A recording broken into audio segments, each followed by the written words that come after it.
I did a Q&A on my Instagram a couple days ago and told you guys to ask me anything that you wanted to know about myself or forensic psychology. And I got 2 questions, LOL, but they were both the same question of how I decided I wanted to get into forensic psychology. So this is that story. Growing up was rough for me, and rough looks different to most people, but I'm not going to get into the nitty-gritty details of my childhood, but I will start with high school. High school, I was bullied a lot.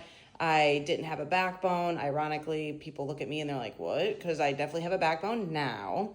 But I didn't have a backbone then, and I started trying to figure out why people are the way that they are, because it was kind of like, what's wrong with me? Why can I not fit in with anyone? Why do all girls hate me? Why are guys mean to me? Like, why is everyone bullying me? And I turned into having anger issues. And then in college, kind of the same thing. I've always had issues with people, and that's just something of itself. But I have always showed up authentically as myself. And then as the years went on, I learned how to mask unknowingly, like subconsciously. I started masking around people, and I started getting more involved with horrible relationships. Just, it takes like an environment, like what you're around in your environment, what you're going to be around in your dating life. I started dating really bad people and not having good outcomes, obviously. And it started making me more interested in why people do what they do. And at this point in college, I did not know what forensic psychology was. I'd never even heard about it. But then fast forward, I was in Japan in the Marine Corps, and I was in my bachelor's for criminal justice, and I realized, like, oh, I think I actually want to continue with school. I just don't know what I want to do. I thought about being a lawyer, but then was like, if I put someone in prison or get someone off for a crime that doesn't deserve it, or vice versa, I can't live with myself. So I was like, what else could I do? And then I ironically started watching Mindhunters, and I was like, that's it. Whatever that job is, I want that job. I also had the dream of going to the FBI, LOL. I've talked about that story a couple times, but that's for a different day.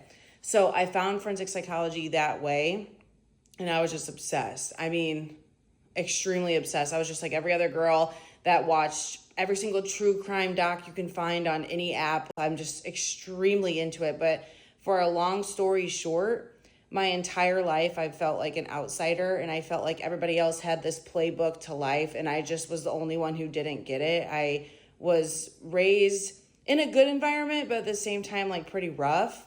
And it just did not help in high school. It didn't help in college. It didn't help even later on in my adulthood. And it's always really driven me to understand why people do what they do. Why are people showing up as other versions of themselves, or not using their mouth to say something to someone? Like, why are people so scared to say something to someone, so they treat someone else like crap?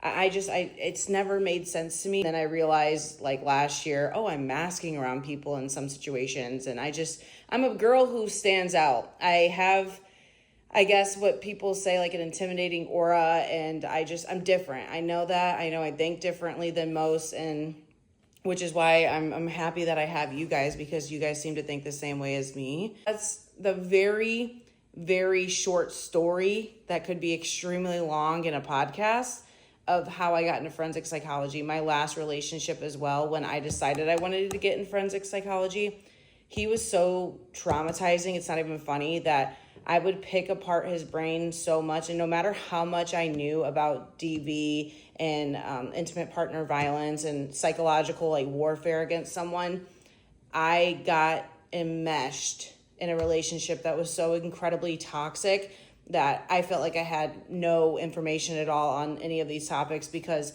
it was so psychologically damaging that when I got out of it, I just enthralled myself more into forensic psychology, because I'm like, if it can happen to me, it can happen to anyone. So that is a very short story of how, but ultimately at the end of the day, I'm obsessed with knowing why people do what they do, especially in criminal settings. Like, I want to know what makes someone go over the edge to someone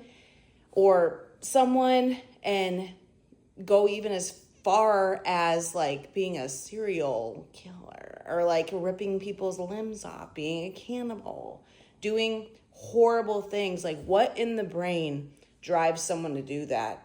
I'm obsessed. That's really what it is.